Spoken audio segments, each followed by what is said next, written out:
everyone, welcome back to my channel. My name is Heather and today I am here with my first TBR for 2026. God, that is weird to say. What doesn't help matters is that I have been sitting here for several days now over winter break, just so spoiled for choice that I don't know what I want to read next.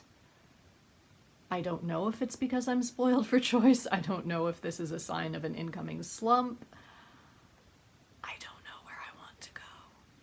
So it's less of a TBR and more of a pile of possibilities. Because on the one hand, I am really looking forward to cold winters curled up with books. On the other hand, I know that break is coming to an end, and so I am bracing for returning to work and far less time to read physical books. I'm also battling a strange superstition that I created for myself several years ago, that whatever I read at the beginning of the year is an indicator of my year, or possibly at least my reading year. And that puts a lot of unnecessary pressure on my first read of the year. However, I think I have solved that question at least, because one book that I know I want to start the year with is Jonathan Strange and Mr. Norrell by Susanna Clarke. This would be a reread. I read it in the summer of 2013, and I've been meaning to reread it, and I think I'm going to start the year with a reread. But not this particular edition, much as I love this edition.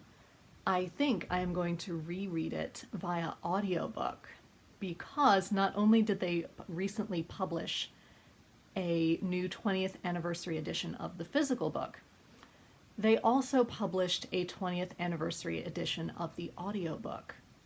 And that new edition is narrated by Richard Armitage, who I adore, especially as an audiobook narrator. So that is definitely happening as of January 1st and on all of my commutes to and from work. So I am thrilled and delighted about that one. If you're unfamiliar with this book, I implore you to go read it, especially if you're watching my channel. I'm assuming we have similar tastes. This book could not be more different from Piranesi, which is usually the frame of reference people have for Susanna Clarke.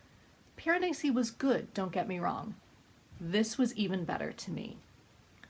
I usually describe this as if Neil Gaiman and Jane Austen co-wrote a book.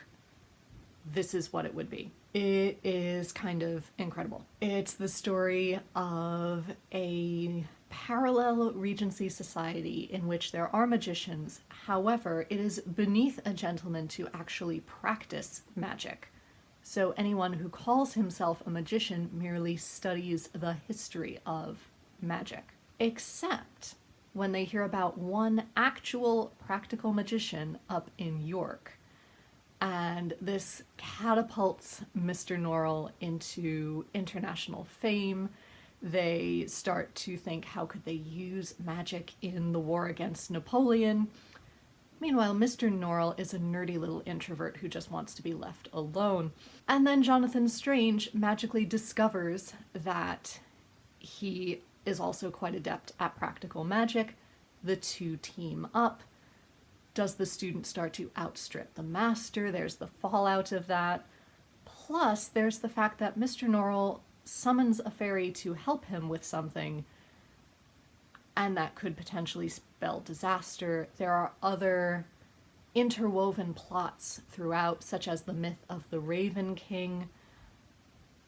It was incredible, so I am so looking forward to rereading this. Meanwhile, everything else I have is a true pile of possibilities, as I don't know what I will feel like.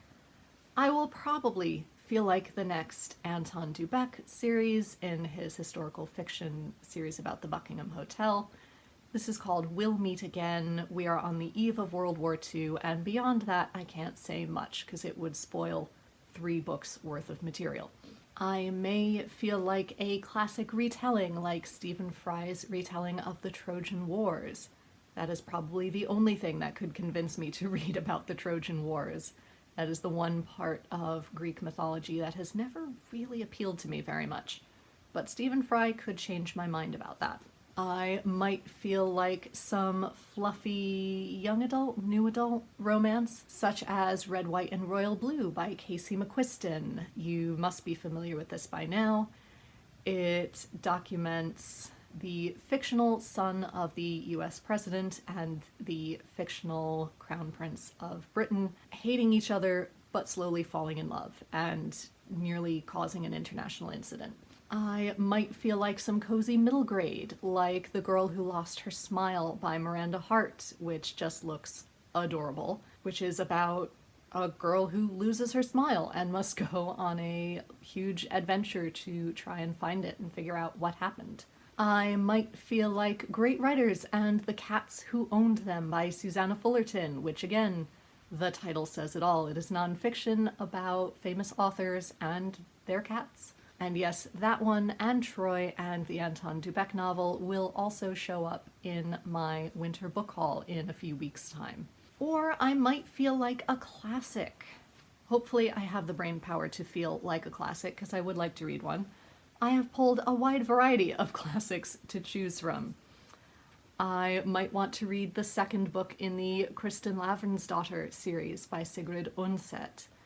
This is a Norwegian classic which was written in the 1920s but is set in medieval Norway, and this is the second part of the main character's life, clearly in her adult years. Again, it's in a series, I can't say more than that. I remember cozying up with a Thomas Hardy towards the end of January 2 years ago. So I might feel like another Thomas Hardy. I heard great things about Desperate Remedies when so many people read it for Jen the Librarian's Thomas Hardy readathon.